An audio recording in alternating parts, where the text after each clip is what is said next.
Okay, well, what do we have here? Quite a pair, huh? On the left, the Tempo 1 power supply from Henry Radio in LA. And that's made by Yaesu, actually, because you can see on the transformer here, it says, I don't know, the usual Yaesu manufacturer name. It's buried in there. Anyway, on this power supply, my objective was to power the Harvey Wells with 6 volts. Let's see if it's still working on 6 volts here. Yep, the tube's lit up in the bottom. You can see the orange. So yeah, we got good tube power there. So that was objective 1. And that worked. Okay, so you can run this thing on 12 volts, but they put all the tubes in series with this one. And that's a hack. So the tubes may not light correctly because of the current issues. When you're putting all the tubes in series with this one, it seems kind of dumb. So anyway, I'm feeding 6 volts in this thing, and to get this power supply over to 6 volts, they have this transformer with 2 6-volt secondaries, and so you can hook those in series to get 6 volts. In my case, I did that. Well, in my case, yes, they're in series, and my objective is to get 6 volts out for the transmitters, tubes, and that's coming out through here. And the other objective is to get 12 volts out DC to key up a relay. So in essence, these two are in series. And I have a little diode here. You can see a little diode way down in there, a little diode right about there.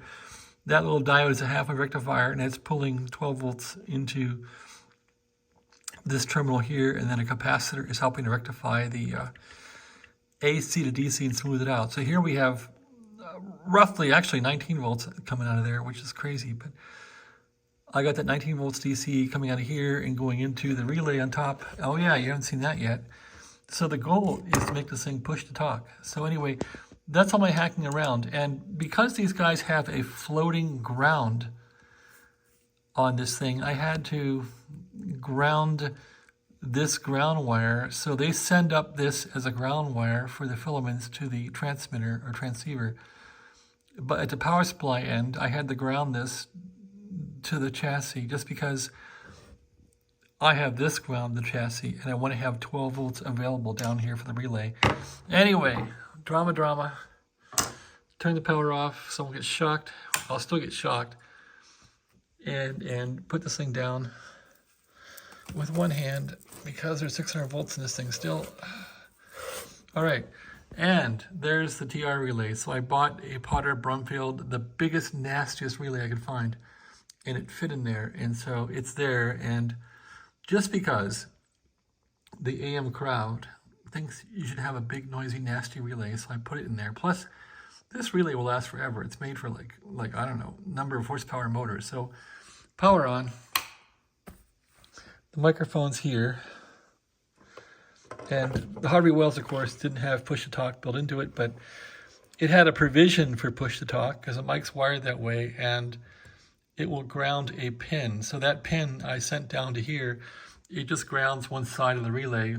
The other side goes to that 12-volt rectifier that I showed you. At any rate, there's the excitement when I hit the mic at keys. All right, so isn't that nice? But nothing happens yet because these are going to have the 2B plus voltages going in. I'm going to have high voltage coming in here, the low voltage going there. So about 600 volts there, which I may put down to 400 volts, and about 350 volts here. Those will both be switched on and sent up to the Harvey Wells. So the Harvey Wells will sit here and idle with all of its tubes lit up, but no transmit voltage. So you can see all the tubes are lit up. We're in standby mode here. The tubes are lit. You can see the tube is lit up with orange there, but there's no voltage going into it, so no transmitting. So since I want to run this Harvey Wells on 2 different voltages, I want a higher voltage for the final, for the 807 tube, and I want a lower voltage for the modulator and for the oscillators. So that's what this will do, and I have not connected it because I don't have wire that I feel is good enough for 600 volts. So I ordered some Chinese high voltage wire from Amazon. So anyway, that's my little story. I should probably put a diode across that relay so it won't spark my mic to pieces here eventually. But it's quite a little kicker there. So pretty happy with this. It finally works. You wouldn't believe the time it takes to do this stuff. I mean, it probably took me like an hour, hour and a half to drill holes and fit that relay in there. And I drilled the holes wrong the first time because this was hitting this and all that, so it was really a hack. So I finally got that to go. And that's all good to go. So that took an hour and a half. I probably spent about an hour pulling wires through here just to get the relay wired up to the power supply to get it working, and probably an hour just to muck around with this and get this all straightened out. Hour and a half. Just crazy time it takes. You know, it's all experimental. And then probably half an hour to debug this thing because I didn't think it was working right, but it was. And another bit of time to rewire the mic jack. I was sending bias up through a green wire on pin 8, so you can see that the mic comes off of pin 8 here, and somebody put a cut mark there, but that's where the mic keys right from the, whoops, darn it all. The mic keys right from here down, goes down through pin 8, and I have a green wire there. And that's just really for a ground. It just grounds it, and it has the relay. One side of the relay is hot from this power supply, goes in one side of the relay, and the other side is grounded, and that's what pulls it in.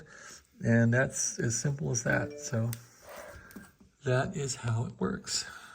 Power up, relay, and you're good to go.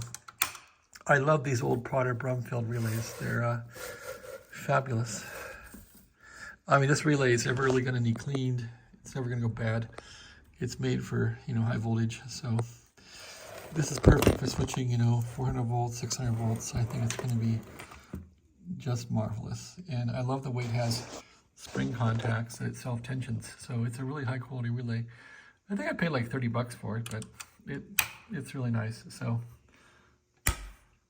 and it makes a nice loud noise.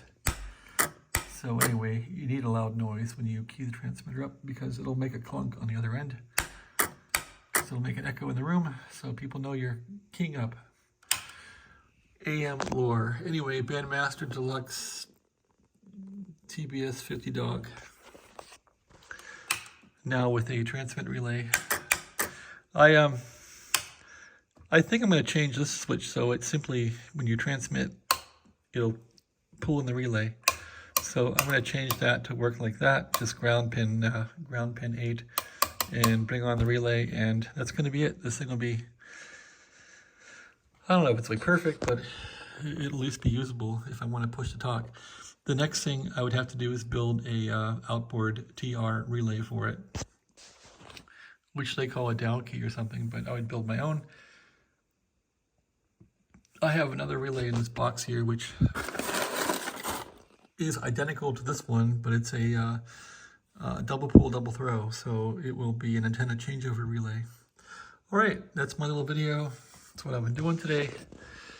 This has taken hours and hours and hours tonight, but finally working. I'm happy with the clunk. It's a monster relay in there, right? You gotta love the clunk. All right, so to be a true AM guy, you need a big relay to make a lot of noise. Okay, thanks for watching. Have a great day.